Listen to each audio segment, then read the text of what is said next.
हम तो ये देखते हैं कि पिछला पूरा सप्ताह मोदी सरकार इसलिए कह रहे हैं क्योंकि आज की तारीख में भारत देश की कोई सरकार है ऐसा समझ में नहीं आ रहा है। मोदी सरकार की छीछा लेदर का सप्ताह रहा है। ये लोग जो डंका बजा रहे हैं कि हमने युद्ध में ये किया, वहां पर ये नंगे होकर के खड़े हैं और इनका विदेश मंत्री देशद्रोह जो का अपनी अपराधी मन है। पार्टी उसको उसको तत्काल उसको गिरफ्तार किया जाना चाहिए। आराधना जी तिवारी जी को बोल उसके ऊपर दीजिए। एक्शन होना चाहिए।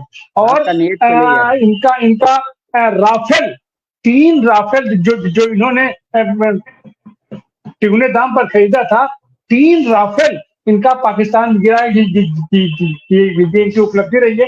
हमारे सेना को, हमारे सैनिकों को भी इन्होंने बेइज्जत और बदनाम करने का काम किया है। और उस राफेल की एक पायलट वहां पर बंधक है। उस पर आज की तारीख तक कोई चर्चा नहीं हो रही है। और ये जो छीछा लेकर के लिए अपने विदेश नीति की बात तो ये लोग ये कर रहे हैं। और ये इनका पूरा का पूरा ध्यान केंद्रित है इस समय बिहार चुनाव पर। बिहार के लिए 25 तारीख को वहां पर जो तो ये मुख्यमंत्री बैठक बुला रहे हैं और 29 तारीख को ये तीसरा दौरा बिहार में करने जा रहे हैं। और बिहार में इस बीच जो हुआ है कि भाजपा की का अंदरूनी संघर्ष भी ये पराकाष्ठा पर वहां गया है। अश्विनी चौबे उनका सीधा आरोप लगाए हैं कि उसके पहले के जो डिप्टी ये चीफ मिनिस्टर थे जोशी जी,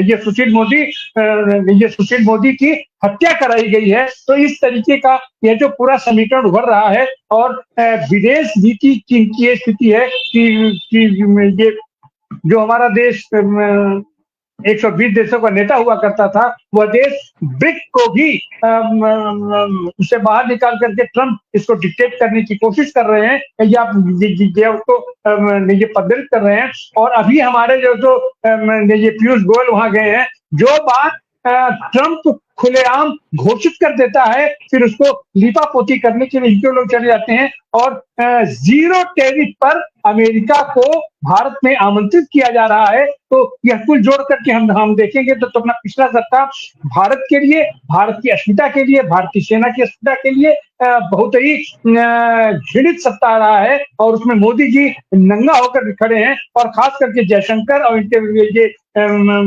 ये तमाम मुख्यमंत्री, उपमंत्री, इनके मंत्री लोग ये जिस तरीके से कर रहे हैं। और सीजीआई का भी इस बीच जो उसका मानवर्धन हुआ है, इन सारी चीजों को देखते हुए पिछला सप्ताह बहुत ही शर्मनाक सप्ताह के रूप में याद किया जाए। जी।